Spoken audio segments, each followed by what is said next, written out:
The battle between Vegeta and Moro is coming in Dragon Ball Super Chapter 61, and we're all wondering, what does Vegeta have in store for Moro? This dude is extremely overconfident. He's learned something from the Yard Rats that he believes will be more important or more powerful than Ultra Instinct. So we're going to be talking about that here on this video. Now, the video that we're doing right now is pretty special because it's the first video featuring a member of the Ultra Instinct group in my membership. So if you go down and hit the join button, you can learn about YouTube memberships and how you can sign up to get premium bonus stuff here on the channel. And if you sign up for Ultra Instinct, you might be on a video with me if you have a good idea, if I like it. And to me, this is a good idea. So this guy came up with the idea this morning about what could happen with Vegeta and Moro, and I said, you know what, we should just do a video about it. Why not? You know, I'm not gonna really over edit the video, be more podcast style, but I don't, you know, when I make promises, folks, you know, I don't break them, and here we are. So let's talk about it. Joining me on this video, please welcome to Geekdom 101, D White. What's up, man?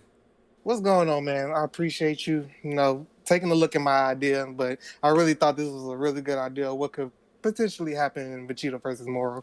Right, man. We've been doing a lot of videos on this. I did a couple with Opie, kind of discussing what Vegeta could have learned from the Yard Rats. And you hit me with this idea earlier this morning as of this recording.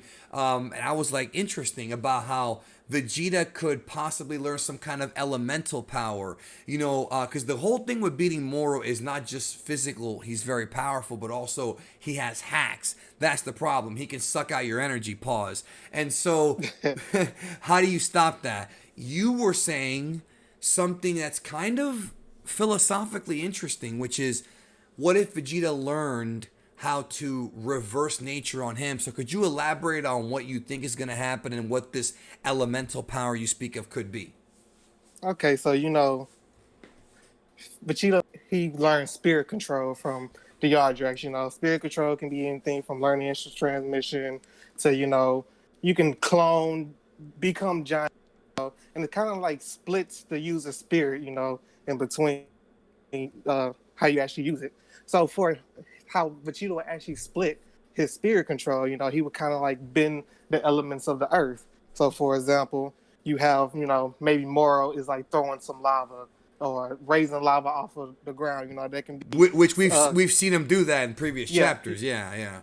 he raising lava out the ground. Well, Vegeta would pretty much do, have his spirit, use his spirit control to bend the lava back at Moro. Like, it doesn't have to actually, try to destroy him, because Dragon Ball characters, elements of nature don't really, harm, Dragon Ball characters, but it kind of can be used like as how do you say it, instinct. Like, for example, maybe he needs to get out the way, or well, what I'm trying to say is, lava, he shoots it back, like bends it back in Moro, and like looks for an opening. So it's more. So you're saying it's more like a defensive tactic. It's not really so much about him beating Moro. It's about, like, if Moro tries to use the elements of the earth, like lava, water, wind. Right, that would be one of them. You think Vegeta could figure out a way to reverse it on him, or maybe even control it? Sort of like, I don't know, like, I was gonna say Captain Planet. I was gonna make that Captain Planet joke because I made it to you earlier, but Yeah. I'm not sure if that's really the case here. But you're saying that you think that if Vegeta can control the elements, he might be able to stop Moro from sucking up energy from the Earth or from whatever planet he's on? Yeah, something like that. Like, I remember I made a comment on one of your videos before saying that, when Moro sucks up the life energy from a planet, and, there's life forms on the life forms that he actually sucks up, they can't actually die and go to other world.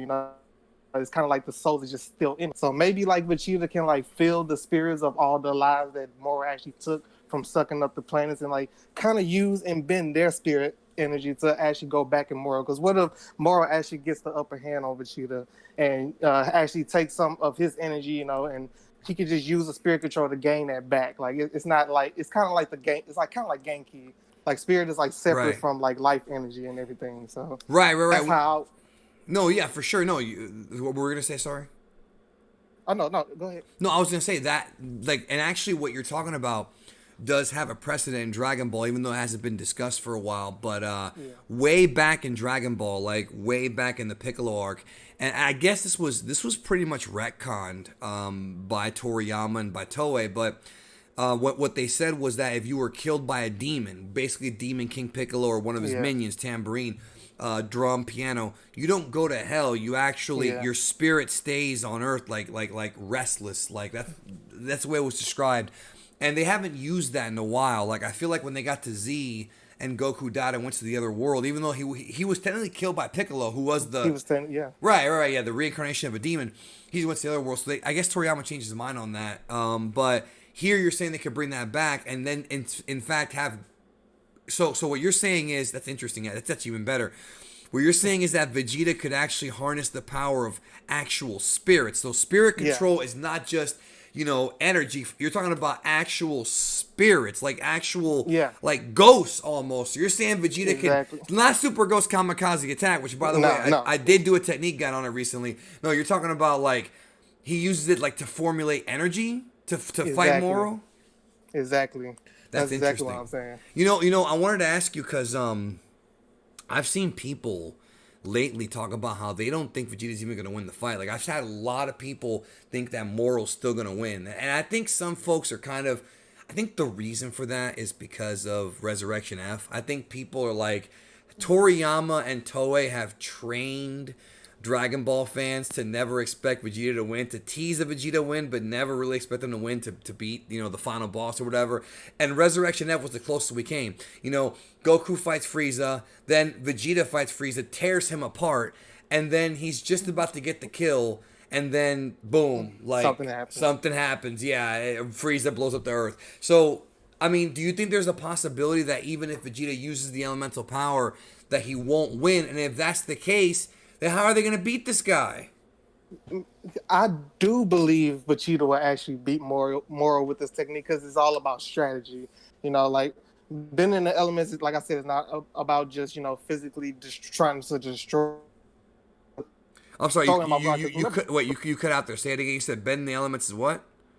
Yeah, so pretty much Vegeta would bend the elements to use it as an advantage to beat Moro, because if you remember when they first fought Moro, even though Moro was significantly weaker than he is now, Vegeta kind of had the upper hand. Moro doesn't have the kind of the martial arts techniques that Vegeta would have. So if he tries to suck up the planet and everything, bend lava or whatever it is, or use some kind of magic against Vegeta, it's just how he will bend the elements will just counteract it to give him an opening to actually beat Moro.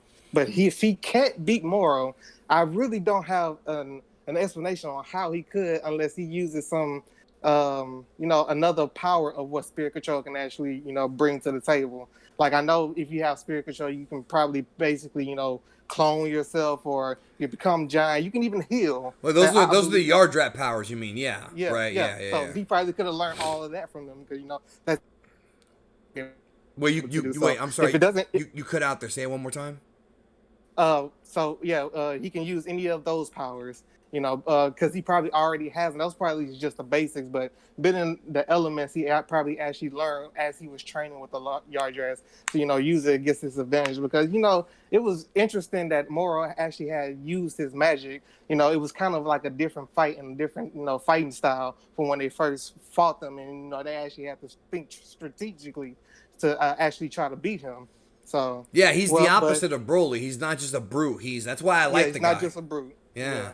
And especially since he became younger and everything and more powerful, he probably still has the same kind of fighting strategic techniques. It's just more powerful, because I can't explain the Ultra Instinct Goku thing.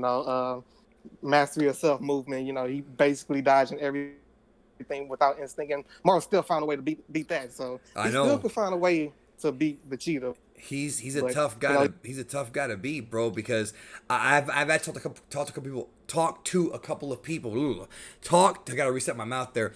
Yeah. I talked to a couple of fans recently, and they were telling me that they hate the fact that Moro beat Ultra Instinct Omen. They thought it was just too soon to have that form get beat. But theoretically, Jiren, I mean, he didn't beat Goku necessarily, but he did sort of he still had the upper hand. It wasn't until we had Silver Goku. So I think some people are still waiting for Silver Goku to pop up in this arc. And ultimately, it But could be a situation where Silver Goku teams up with Vegeta to win. But I don't know, man. I feel like having Vegeta win would satisfy the fans more. it definitely would Right? satisfy us, because I I don't want to see Silver Hair Goku. It's going to like ruin the mood and everything.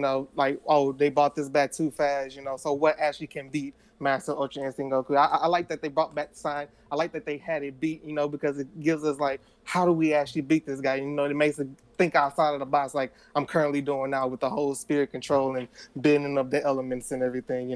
He probably can take the wind from off the planet. Pretty much use the Earth to his advantage, take the wind off the planet and like use it as Yeah. slice attacks, like air slice attacks. Yeah, like what Something Vegeta, like what that. Vegeta did to Majin Buu at the beginning of their fight, where he threw. Exactly. Yeah, he could do Yeah. that. And how's Moro gonna dodge it? I mean, Moro has spirit control or has control of Genki, and he can absorb it, but he probably doesn't even know how to block that. I mean, who knows? Maybe he won't need to. I don't know. So let us know in the comments what you think about Vegeta possibly getting this elemental power, controlling fire and wind and water and earth. Even maybe he can make Moro like the earth fall beneath him. That would make Vegeta so Or incredibly powerful, dude. That's gonna be a it wouldn't be He's gonna be a crazy. dude. He's gonna be a problem. He would even be a problem for Master UI Goku. I feel like if he had those kind of abilities. You know what you just remind me of? It's kind of like I don't know if there's any Naruto fans, but it's kind of like Oh, there's in probably Naruto. tons in the comment section. Oh Yeah. yeah. It's kind of like Pain using what do you call it? Uh, Almighty Push. When he oh no, not Almighty Push. Uh, man, I can't even think of it. But I literally just got finished watching Naruto. But it's kind of like when he has all the rocks going in the air and like crushes Moro into like a big old pile that's about a rock as big as a moon. Right. It could be something like that. Yeah. I Oh, mean, Chubaku Tensei. That's what it is.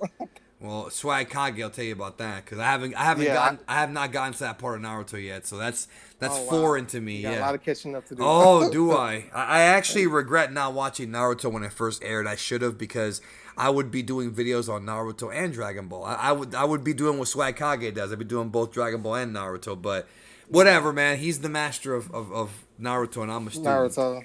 Yes, you are the master.